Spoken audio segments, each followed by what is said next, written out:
Hello, ഒരു കഥ പറഞ്ഞാലോ. ഇന്ന് ഞാൻ വന്നിരിക്കുന്നത് ഐന്താം വേദം എന്ന് പറയുന്ന വെബ് സീരീസിന്റെ എപ്പിസോഡ് നമ്പർ 3 ആയിട്ടാണ്. ഓൾറെഡി നമ്മൾ 1ഉം 2 എപ്പിസോഡ്സ് ഒക്കെ ചെയ്തിട്ടുണ്ട്. അത് കാണാത്തവരുണ്ടെങ്കിൽ തീർച്ചയായിട്ടും ചാനലിൽ കയറി ചെക്ക് ചെയ്യുക. ആ ഒരു വീഡിയോ കണ്ടതിന് ശേഷം മാത്രം ഈ ഒരു വീഡിയോ കാണാൻ ശ്രമിക്കുക. പിന്നെ നിങ്ങൾ തീർച്ചയായിട്ടും ഒന്ന് സബ്സ്ക്രൈബും കൂടി ചെയ്തേക്കണേ. എന്നാൽ നമുക്ക് സ്റ്റാർട്ട് ചെയ്താലോ. എപ്പിസോഡിന്റെ തുടക്കത്തിൽ നമ്മളെ കാണിക്കുന്നത് പതിനെയാണ്. പതി ഒരു സന്യാസിനെ ഇന്റർവ്യൂ എടുക്കുകയാണ്. ആൾ ഓൾറെഡി ഒരു ഡോക്യുമെന്ററി എടുക്കാനാണ് വന്നിരിക്കുന്നതെന്ന് അനുവിനോട് പറഞ്ഞിട്ടുണ്ടായിരുന്നല്ലോ. അപ്പോ ബ്രഹ്മപദാർത്ഥം എന്ന് പറഞ്ഞിട്ട് ഒരു ഹിന്ദുസം റിലേറ്റഡ് ആയിട്ടുള്ള ഒരു കാര്യത്തെ പറ്റിയാണ് ഒരു സ്വാമിജിയോട് അയാൾ ഇന്റർവ്യൂ എടുക്കുന്നത്. അപ്പോൾ അയാളുടെ കൂടെ തന്നെ ട്രാൻസ്ലേറ്റ് ചെയ്യാനായിട്ട് ആ ഒരു സ്ഥലത്ത് തന്നെ താമസിക്കുന്ന ഒരു നേറ്റീവ് ലേഡി കൂടി ഉണ്ട്. അപ്പൊ ആ ഒരു ഇന്റർവ്യൂ എടുക്കുന്നത് കാണിക്കുന്നുണ്ട്. ശേഷം ആ ഒരു സ്വാമിജിയും അവിടുന്ന് പോകാൻ തുടങ്ങുമ്പോൾ പതി വേറൊരു ഓലച്ചുവടി മരപ്പട്ടയിൽ എഴുതിയിരിക്കുന്ന എന്തോ ഒരു കാര്യം കാണിച്ചു കൊടുക്കുന്നുണ്ട്. എന്നിട്ട് ഇതിന്റെ അർത്ഥം ഒന്ന് പറഞ്ഞു തരാമോ എന്ന് സ്വാമിജിയോട് ചോദിക്കുകയാണ്. അപ്പോ ആ ഒരു സന്യാസിയും ആ ഒരു മരപ്പട്ട നോക്കിയിട്ട് പറയുന്നുണ്ട്, ഇത് ഏത് ലാംഗ്വേജ് ആണെന്ന് എനിക്ക് അറിയത്തില്ല, എന്തായാലും ഇത് ഭയങ്കര സ്പെഷ്യൽ ആയിട്ടുള്ളത് എന്തോ ആണെന്നാണ് എനിക്ക് മനസ്സിൽ പറയുന്നത് എന്ന് ആ സ്വാമിജി പറഞ്ഞിട്ട് അവിടുന്ന് പോകാൻ തുടങ്ങാണ്. അപ്പോഴത്തേനും പതിക്ക് ഒരു കോളും വരുന്നുണ്ട്. അത് വിളിച്ചത് അവന്റെ തന്നെ കൂട്ടുകാരനായിരുന്നു. എനിക്ക് ഇതേപോലെ വാരണാസിയിൽ വെച്ചിട്ട് ഒരു ഓലച്ചുവടി കിട്ടിയെന്നൊക്കെ ഫ്രണ്ടിനോട് പതി സംസാരിച്ചുകൊണ്ടിരിക്കുമ്പോ ആ ഒരു ട്രാൻസ്ലേറ്റ് ചെയ്യാൻ വന്ന ലേഡിയിലെ അവര് പതിയുടെ ഫോട്ടോയും മരപ്പട്ടയുടെ ഫോട്ടോയും എടുത്തു വെക്കുന്നതായിട്ട് കാണിക്കുന്നുണ്ട്. പിന്നെ നമ്മളെ കാണിക്കുന്നത് പതി അവന്റെ റൂമിൽ പോയിട്ട് കൂട്ടുകാരനോട് ഈ ഒരു കഥയൊക്കെ വിവരിച്ചു കൊടുക്കുകയാണ്. അതായത് ഒരു നാട്ടില് ഒരാൾ ഒരു പശുവിനെ വാങ്ങിച്ചിട്ടുണ്ടായിരുന്നു. ആ ഒരു പശുവും നല്ലതായിട്ടിരിക്കാൻ വേണ്ടി അയാൾ നല്ലപോലെ പ്രാർത്ഥിച്ചിട്ടുണ്ടായിരുന്നു.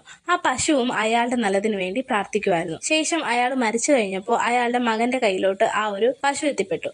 ശേഷം ആ പശുവിനെ നല്ലപോലെ പരിപാലിക്കാത്തത് കൊണ്ട് തന്നെ ആ ഒരു പശു തീറ്റ തിന്നുന്നതിന്റെ ഇടയ്ക്ക് ഒരു കുഴിയിൽ വീണ് ആ ഒരു പശുവിന്റെ കാലൊടിഞ്ഞുപോയി. അങ്ങനെ പോകുന്നുണ്ട് ആ ഒരു കഥ. അത് പതി കൂട്ടുകാരനോട് പറഞ്ഞു കൊടുക്കുകയാണ്. ഈ സമയത്ത് ആ ഒരു ലേഡീനെ കാണിക്കുന്നുണ്ട്. ആ ഒരു ലേഡി ഒരു പ്രായമായിട്ടുള്ള ഒരാളുടെ അടുത്തോട്ട് ചെല്ലുന്നുണ്ട്. ശേഷം ഈ ഒരു ഫോട്ടോ കാണിക്കുന്നുണ്ട്. ഈ ഫോട്ടോയും അയാള് ഈ ലേഡിയുടെ ഫോണിൽ നിന്ന് അയാളുടെ ഫോണിലോട്ട് ബ്ലൂടൂത്ത് വഴി സെൻഡ് ചെയ്തെടുക്കുന്നുണ്ട്. ശേഷം ഈ ലേഡിയുടെ ഫോണിലുള്ള ആ ഒരു ഫോട്ടോ ഡിലീറ്റ് ആക്കുന്നുണ്ട്. എന്നിട്ട് ഇനി വേറെ ആരോടും ഈ കാര്യമൊന്നും പറയണ്ട എന്ന് പറഞ്ഞിട്ട് കുറച്ച് പൈസയും കൊടുക്കുന്നുണ്ട്. ഇനിയും പൈസ തരാമെന്ന് പറഞ്ഞിട്ട് ആ ലേഡീനെ അവിടുന്ന് പറഞ്ഞു വിടുന്നുണ്ട്. ആ ലേഡിയും ഭയങ്കര സസ്പീഷ്യസ് ആയിട്ട് അവിടുന്ന് ഇറങ്ങി പോകുന്നുണ്ട്. അതിന്റെ ഇടയ്ക്ക് ഈ ഒരു പ്രായമായ മനുഷ്യന്റെ ഫ്ലാഷ് ബാക്ക് കാണിക്കുന്നുണ്ട്. ഇയാള് ഒരു എക്സ്കവേഷൻ നടത്തുന്ന ആളാണെന്ന് തോന്നുന്നു. ടെമ്പിളിൽ കണ്ട പോലത്തെയുള്ള ചിത്രങ്ങളൊക്കെ ഇയാള് പണ്ട് എക്സ്കവേറ്റ് ചെയ്തതായിട്ടൊക്കെ നമ്മളെ ഇടയ്ക്ക് കാണിക്കുന്നുണ്ട്. ആ ലേഡി അവിടുന്ന് പോയ ഉടനെ അയാള് വേറൊരാളെ വിളിച്ചിട്ട് ഈ ഫോട്ടോ അയച്ചു കൊടുക്കാണ്. എന്നിട്ട് ഈ ഫോട്ടോയിൽ കാണുന്ന അയാളെ എത്രയും പെട്ടെന്ന് എന്റെ മുന്നിൽ എത്തിക്കണമെന്ന് പറയുന്നുണ്ട്. അവിടുന്ന് കട്ടായ പിന്നെ നമ്മളെ കാണിക്കുന്നത് അയാൾ ഒരു ടാക്സി കാറിൽ വേറെ എവിടോട്ടോ പൊക്കൊണ്ടിരിക്കുകയാണ്. അപ്പോൾ ആ ഒരു ടാക്സി ഓടിക്കുന്ന ഡ്രൈവറും അയാളുടെ അടുത്ത് നല്ലപോലെ ഫ്രണ്ട്ലി ആവുന്നുണ്ട്. എന്നിട്ട് പറയുന്നുണ്ട്, അമേരിക്കയിൽ നിന്നല്ലേ സാർ വന്നത്, അപ്പൊ അമേരിക്കയിൽ നിന്ന് വരുന്നവർക്കൊക്കെ അത്യാവശ്യം ജാടയൊക്കെ ഉണ്ടാവും, സാറെന്താണ് ഇത്ര സിമ്പിൾ ആയിട്ടിരിക്കുന്നത്, അങ്ങനെയുള്ള കാര്യങ്ങളൊക്കെ അവർ സംസാരിക്കുകയാണ്. ശേഷം അവര് ഹോട്ടലിലോട്ട് പോകുന്നതിന് പകരം വേറൊരു സ്ഥലത്തോട്ട് പോകുന്നുണ്ട്. അപ്പൊ ആ ഡ്രൈവറും ചോദിക്കുന്നുണ്ട്, എന്താ സാർ ആ സ്ഥലത്തോട്ട് പോകുന്നത്? അപ്പോ എന്റെ മരതകത്തെ കാണാനെന്ന് പറയുന്നുണ്ട്. ശേഷം അവരൊരു വീട്ടിലെത്തുന്നുണ്ട്. അത് ആ ഒരു റൈറ്ററിന്റെ ബ്രദറിന്റെ വീടായിരുന്നു. ശേഷം ബ്രദറിനോട് കുശലൊക്കെ ചോദിക്കുന്നുണ്ട്. എന്നിട്ട് ചോദിക്കുകയാണ്, എന്റെ പഴയ കമ്പ്യൂട്ടർ ഒക്കെ എവിടെ? അത് ചേട്ടൻ ഫോറിൻ പോയപ്പോ തന്നെ അമ്മ അതെല്ലാം എടുത്ത് വിറ്റിട്ടുണ്ടായിരുന്നു. ആ ഷോപ്പ് കണ്ടില്ലേ, ആ ഷോപ്പിലുള്ള ഓണറാണ് അതൊക്കെ വാങ്ങിച്ചതെന്ന് പറയുന്നുണ്ട്. എന്നിട്ട് ആ ഒരു ബ്രദർ അയാളുടെ മകനോട് പറയുന്നുണ്ട്, നിന്റെ വലിയച്ഛനല്ലേ, അദ്ദേഹം യൂസ് ചെയ്ത എല്ലാ കമ്പ്യൂട്ടറിനും ഓരോ പേരിടുമായിരുന്നു, ചേട്ടാ ആ പേരൊക്കെ ഒന്ന് പറഞ്ഞു കൊടുക്കും മോനെ എന്ന് പറയുന്നുണ്ട്. ഓരോ പേരായിട്ട് ആ ഒരു റൈറ്റർ പറയുന്നുണ്ട്. അതിനകത്ത് മരതകം എന്ന് പറഞ്ഞ ഒരു കമ്പ്യൂട്ടർ കൂടി ഉണ്ടായിരുന്നു. അപ്പോഴാണ് ആ ഒരു ഡ്രൈവർക്ക് മനസ്സിലായത് മരതകം എന്ന് പറയുന്നത് ഒരു കമ്പ്യൂട്ടർ ആണെന്ന്. അവിടുന്ന് തൊട്ടേ പിന്നെ നമ്മളെ കാണിക്കുന്നത് ആ ഒരു ക്ഷേത്രമാണ്. അവിടെ ഒരു സ്ഥലത്ത് വിളക്ക് കത്തിക്കുമ്പോൾ അവിടുന്ന് ഓം എന്നൊരു സൗണ്ട് ഇങ്ങനെ ആ ഒരു നാട് മുഴുവൻ കേൾക്കും. ആ ഒരു സൗണ്ട് കേട്ടിട്ടാണ് മിത്രൻ എണീക്കുന്നത്. മിത്രനോട് രാധിക പറയുന്നുണ്ട്, പെട്ടെന്ന് എനിക്ക് എന്നെ പേഴ്സണലായിട്ട് കാണണ്ടേ നിനക്ക് എന്ന് പറയുന്നുണ്ട്. അങ്ങനെ മിത്രൻ ചാടി എണീറ്റ് കുളിക്കാതെ നനയ്ക്കാതെ ഇറങ്ങി ഓടുന്നതായിട്ട് കാണിക്കുന്നുണ്ട്. ഇതേ സമയം അനുവിനെയും കാണിക്കുന്നുണ്ട്. അനു ആ ഒരു ബസ് പിടിക്കാനായിട്ട് പൊക്കോണ്ടിരിക്കുകയാണ്. അപ്പൊ ഫ്രണ്ട് വിളിച്ച് വഴക്കൊക്കെ പറയുന്നുണ്ട്, എനിക്ക് ശരിക്കും സംശയമുണ്ട്, നിന്റെ കരിയറിൽ നിനക്ക് ഇമ്പ്രൂവ് ആവണോ, നിനക്ക് ആഗ്രഹം ഉണ്ടോ എന്നുള്ള കാര്യത്തിൽ എനിക്ക് സംശയമുണ്ട് എന്നൊക്കെ പറയുന്നുണ്ട്. അപ്പൊ അനുവും പറയുന്നുണ്ട്, എന്തായാലും ഒരു 3 മണിക്കല്ലേ പോകുന്നത്, ഞാൻ 12 മണിക്കുള്ളിൽ ഞാൻ അവിടെ തിരുവനന്തപുരത്ത് എത്തും എന്നൊക്കെ പറഞ്ഞിട്ട് അനു ലഗേജ് ഒക്കെ എടുത്തുകൊണ്ട് ഇറങ്ങുന്നുണ്ട്. വീണ്ടും നമ്മളെ അവിടുന്ന് കട്ടായി കാണിക്കുന്നത്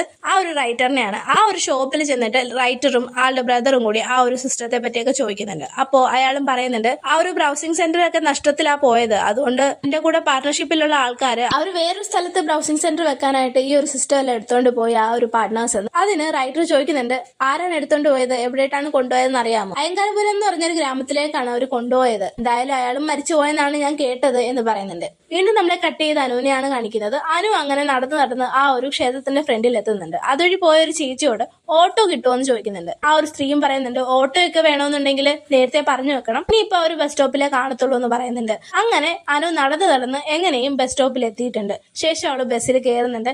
എന്നിട്ട് ഫ്രണ്ടിന് വോയിസ് മെസ്സേജ് അയക്കുന്നുണ്ട്. ഞാൻ ഇതുപോലെ ബസ്സിൽ കയറി 12 മണിയാകുമ്പോൾ ഞാൻ കറക്റ്റ് തിരുവനന്തപുരത്ത് എത്തും, 3 മണിക്ക് അവർ പോകുന്നതിന് മുമ്പ് ഞാൻ അവരെ മീറ്റ് ചെയ്തിരിക്കുമെന്ന് പറയുന്നുണ്ട്.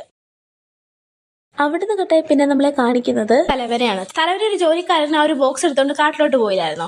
അപ്പോ ആരോ വന്നിട്ട് അവന്റെ തലയ്ക്ക് പിടിച്ചിട്ട് അവനെ ബോധം കെടുത്തി അവിടെ ഇട്ടില്ലേ, ആളിപ്പോ ഹോസ്പിറ്റലിലാണ്. അവിടെയൊക്കെ തലവൻ വരുന്നുണ്ട്. എന്നിട്ട് ഇത് പറ്റിയെന്നൊക്കെ ചോദിക്കുന്നുണ്ട്. അവനും ഇതേപോലെ ആരോ വന്ന് എന്നെ മയക്കി കിടത്തി എന്നൊക്കെ പറയുന്നുണ്ട്. എന്നിട്ട് തലവൻ പറയുന്നുണ്ട് നീ എന്താ ശ്രദ്ധിക്കണ്ടേ, എന്തിനു വേണ്ടിയിട്ട് ആ കാട് വഴിയൊക്കെ പോകാൻ പോയത് എന്നൊക്കെ അവനെ വഴക്കും പറഞ്ഞിട്ട് അവിടുന്ന് ഇറങ്ങാണ്. ശേഷം വേറൊരു കൂട്ടാളിയുണ്ട്, അയാളുടെ അടുത്തോട്ട് ചെന്നിട്ട് പറയുന്നുണ്ട് ആ ഒരു പെട്ടി അത്ര സാധാരണ വിഷയമായിട്ട് എനിക്ക് തോന്നുന്നില്ല, എന്തോ ഒരു സിഗരറ്റ് അതിന്റെ ചുറ്റിനുമുണ്ട്, എന്തായാലും നീ അത് പോയി അന്വേഷിക്കുക എന്ന് പറഞ്ഞിട്ട് ആ ഒരു ജോലിക്കാരനെ അവിടുന്ന് പറഞ്ഞു വിടുവാണ്. ശേഷം അപ്പൊ തന്നെ തലവന്റെ ഫോണിലോട്ട് വേറൊരു കോള് വരുന്നുണ്ട്. ആളുടെ അനിയനാണ് വിളിച്ചത്. അപ്പൊ അനിയന്റെ അടുത്ത് ഈ ഒരു സീക്രട്ട് ചേമ്പറിന്റെ കാര്യമൊക്കെ ഇങ്ങനെ പറയുന്നുണ്ട്. പെട്ടെന്ന് ഡ്രൈവർ ശ്രദ്ധിക്കുന്നുണ്ടെന്ന് കണ്ടപ്പോ അയാൾ ആ ഒരു കോള് കട്ട് ചെയ്യുന്നുണ്ട്. അപ്പൊ ഇയാൾക്കും ക്ഷേത്രത്തെ പറ്റി എന്തോ ഒരു രഹസ്യമൊക്കെ അറിയാമെന്ന് തോന്നുന്നു. അവിടുന്ന് കട്ടായി വീണ്ടും അനുവിനെയാണ് കാണിക്കുന്നത്. അനു ആ ഒരു ബസ്സിൽ കയറി യാത്ര മുന്നോട്ട് പോകുമ്പോൾ പെട്ടെന്ന് ഒരു ചെക്ക് പോസ്റ്റ് വരാണ്. അവിടെ നിന്ന് കുറച്ച് പോലീസുകാരൊക്കെ ചെക്കിങ്ങിന് കയറുന്നുണ്ട്. ക്ഷേത്രത്തിലെ എന്തോ ഒരു സാധനം മോഷണം പോയി അത് ചെക്ക് ചെയ്യാനായിട്ടാണ് കയറുന്നതെന്ന് പറയുന്നുണ്ട്. അങ്ങനെ അനുവിന്റെ ബാഗും ചെക്ക് ചെയ്യാണ്. ആ ഒരു ബാഗിൽ നിന്ന് ആ ഒരു ബോക്സ് കണ്ടുപിടിക്കുകയാണ്. അപ്പൊ അനുവും പറയുന്നുണ്ട് ഇത് അമ്പലത്തിന്റേതാണെന്ന് പറയുന്നുണ്ട്. അപ്പൊ ആ ഒരു പോലീസുകാരും ഇത് നീ മോഷ്ടിച്ചതാണോ എന്ന് പറഞ്ഞിട്ട് അനുവിനെ അവിടെ തന്നെ ഇറക്കി നിർത്തുകയാണ് ഇൻവെസ്റ്റിഗേഷന് വേണ്ടിയിട്ട്. അങ്ങനെ ആ ഒരു ബസ്സും അവിടുന്ന് പോകുന്നുണ്ട്. അവിടെ യാത്രയും മുടങ്ങുവാണ്. വീണ്ടും നമ്മളെ കാണിക്കുന്നത് ആ ഒരു ലോയറിനെയാണ്. ആ ഒരു ക്ലയന്റിനെ ആരോ കൊന്നില്ലായിരുന്നു. അപ്പൊ അതിന്റെ കേസ് ഫോളോ അപ്പ് കാര്യങ്ങളൊക്കെ ചെയ്യണമെന്ന് അസിസ്റ്റന്റിനോട് പറയുന്നുണ്ട് ലോയർ. മാത്രമല്ല ആ ഒരു മീറ്റ് പ്രിന്ററിന്റെ റൈറ്റ്സ് എല്ലാം ആ ഒരു ക്ലയന്റ് ലോയറിന് എഴുതി വെച്ചതായിട്ട് പ്രീഡേറ്റ് ആയിട്ട് ഇട്ടിട്ട് ഉണ്ടാക്കാനായിട്ട് ലോയർ അസിസ്റ്റന്റിനോട് പറയുന്നുണ്ട്. അവിടുന്ന് കട്ടായി പിന്നെ നമ്മളെ കാണിക്കുന്നത് 2 ബംഗാളികളെയാണ്. അവര് അങ്ങനെ ഫുഡൊക്കെ കഴിച്ചുകൊണ്ട് അവരുടെ റൂമിലിരിക്കുകയാണ്. പെട്ടെന്ന് അവരുടെ ഫോണിലോട്ട് ഒരു ഫോട്ടോയും ഒരു ലൊക്കേഷനും അയച്ചു കൊടുക്കുന്നുണ്ടായിരുന്നു. അവിടുന്ന് കട്ടായി വീണ്ടും ലോയറിന്റെ അസിസ്റ്റന്റിനെയാണ് കാണിക്കുന്നത്. ഏതോ ഒരു കൊറിയർ ഓഫീസിലാണ് ആ ഒരു മീറ്റ് പ്രിന്ററിന്റെ ഫോട്ടോ ഒക്കെ കാണിച്ചിട്ട് അവിടെ എൻക്വയറി ചെയ്യുന്നുണ്ട് ആ ഒരു അസിസ്റ്റന്റ്.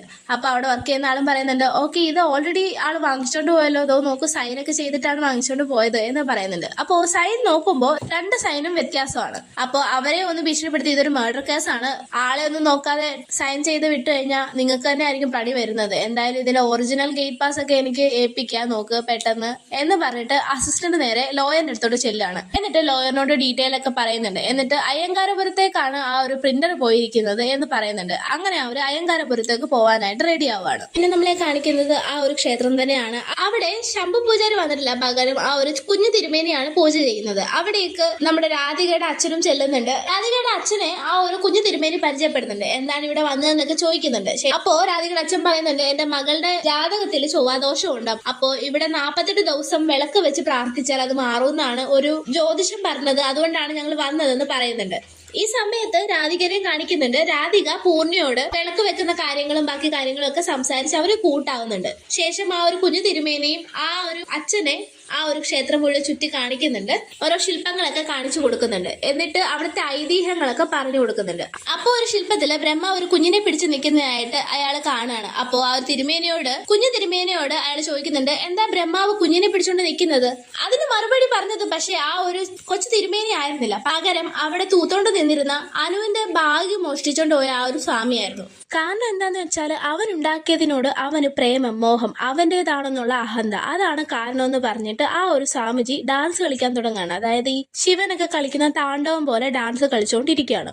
ശേഷം വീണ്ടും രാധികനെയാണ് കാണിക്കുന്നത്. അവൾ അങ്ങനെ വിളക്ക് കത്തിച്ചോണ്ടിരിക്കുകയാണ്. പൂർണിയ വന്ന് പറയുന്നുണ്ട് ചേച്ചി വിഷമിക്കേണ്ട, എന്തായാലും 40 ദിവസം കഴിയുമ്പോൾ പെട്ടെന്ന് തന്നെ ചേച്ചിയുടെ കല്യാണം നടക്കും ഒക്കെ രാധികനെ സമാധാനിപ്പിക്കുന്നുണ്ട് പൂർണി. അപ്പൊ തന്നെ അവിടേക്ക് മിത്രൻ ഓടി വരുന്നുണ്ട്. എന്നിട്ട് പരിചയപ്പെടുകയാണ് രാധികനെ. എന്നിട്ട് അവളെ ഇഷ്ടമാണെന്നും തുറന്നു പറയുന്നുണ്ട്. അപ്പൊ തന്നെ രാധികയുടെ അച്ഛനും അങ്ങോട്ട് വരുന്നുണ്ട്. അയാള് രാധിക വിളിച്ചോണ്ട് പോവാണ്. അവിടുന്ന് കിട്ടിയ പിന്നെ നമ്മളെ കാണിക്കുന്നത് ഒരു ഡെലിവറി വാൻ വരുന്നതായിട്ടാണ്. ഒരു ചെക്ക് പോസ്റ്റിന്റെ അടുത്ത് വരുന്നുണ്ട്. അവിടെ പോലീസുകാരെല്ലാം തടഞ്ഞു വെക്കുന്നുണ്ട്. പെട്ടെന്ന് ആ ഒരു ഡെലിവറി ആയിട്ട് വന്ന എക്സിക്യൂട്ടീവിനെ ആരോ വന്നിട്ട് കഴുത്തറുത്ത് കൊല്ലുകയാണ്. അങ്ങനെ ഒരു എൻഡിങ് കാണിച്ചുകൊണ്ടാണ് എപ്പിസോഡ് നമ്പർ 3 ഇവിടെ അവസാനിക്കുന്നത്. എല്ലാവരും ഒന്ന് സബ്സ്ക്രൈബ് ചെയ്തേക്കണേ. Okay bye, thank you.